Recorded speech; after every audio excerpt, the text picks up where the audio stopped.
Autoline Daily is brought to you by Bridgestone, your journey, our passion, and by Dow Automotive Systems, improving durability and increasing design flexibility with Betamate structural adhesives at dowbetamate.com.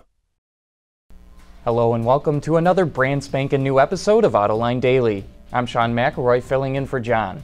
In the second half of the show, we'll take a look at one of the unlikeliest rare cars around, but first, today's top stories.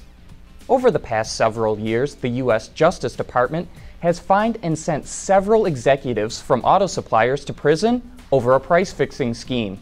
And yesterday, the DOJ laid the hammer down on several more companies involved in the conspiracy. 9 Japanese suppliers have pled guilty and will pay more than $740 million in fines. And 2 executives will also serve time in prison. Attorney General Eric Holder says the scheme affected more than $5 billion in auto parts and more than 25 million cars. Altogether, 20 companies and 21 executives have been charged in the conspiracy. The Insurance Institute for Highway Safety is now testing crash avoidance systems. The agency looked at 74 2013 and 14 models, and 7 of them received a superior rating, which means those cars feature autonomous braking and can avoid a crash or dramatically reduce speeds during tests of 12 and 25 miles per hour. 6 models received an advanced rating, meaning they have auto brake and can avoid a crash or reduce speeds by 5 miles per hour in one of the 2 speed tests. 25 vehicles earned a basic rating for being equipped with a forward collision warning system that meets NHTSA standards. And the remaining vehicles did not offer those systems or meet IIHS or NHTSA standards. Click the link in today's show notes for more details on the test. GM just took the wraps off the heavy-duty versions of the 2015 Chevy Silverado and GMC Sierra. They have an all-new chassis with fully boxed frames, an updated Duramax engine and Allison transmission, and an all-new cab that uses hydraulic body mounts. The trucks now have a payload of up to about 7,400 pounds and a trailer rating of 19,600 pounds. They also feature the same bed upgrades as the full-size models, and all HD models now come with electronic stability control. The trucks will be built at the company's plants in Indiana and Michigan. Last month, Nissan announced it would have a fully autonomous vehicle ready for sale by 2020. In order to meet that goal, the company is getting set to test semi-autonomous Leafs on public roads in Japan. The cars are equipped with what Nissan calls an advanced driver assist system, which can keep the car in its lane, automatically change lanes, exit the highway, overtake slow cars, and stop at red lights.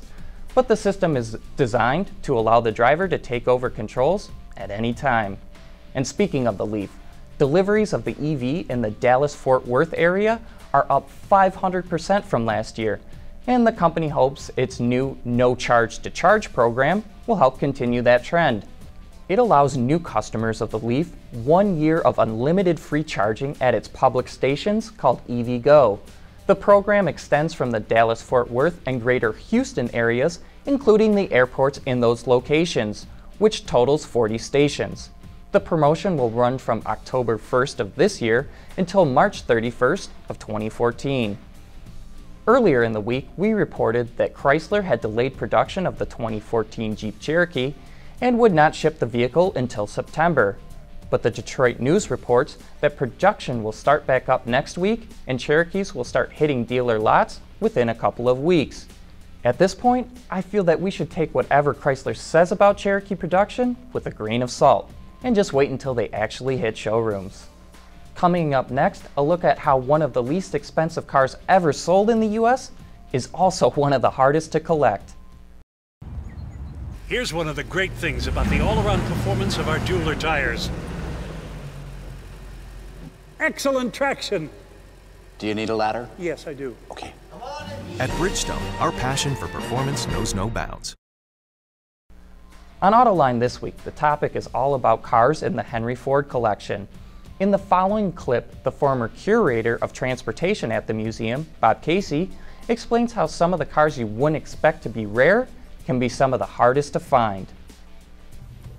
What we try to do with that collection represent the whole sweep of automotive history in America, and try to select vehicles that allow us to delineate various trends, styling, engineering, marketing, and one result is that you end up often with cars that the average person would not think of as collectible.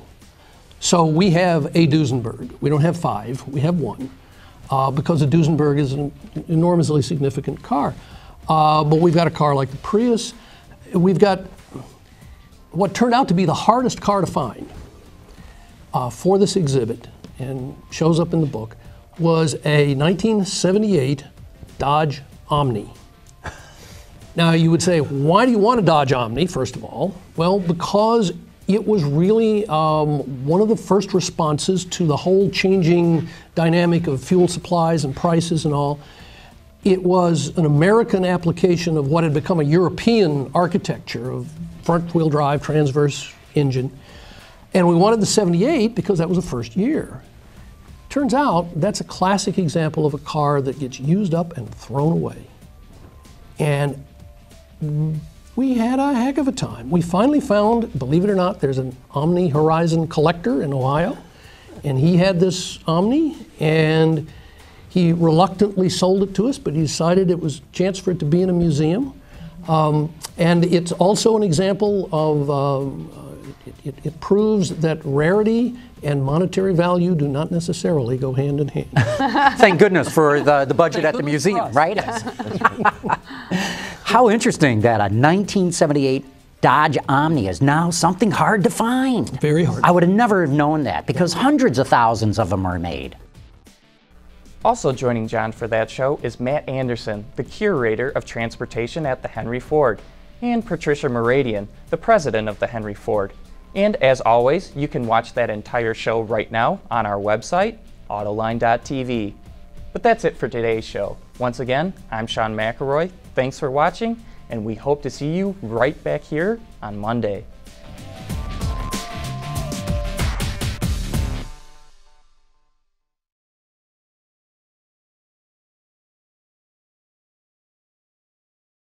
Ward's is the industry leader for news, data, and analysis. That's why companies across the globe subscribe to our premium service, maybe even your own. Log in for subscriber access now. Check your company's intranet for details, and rely on wardsauto.com to keep you informed.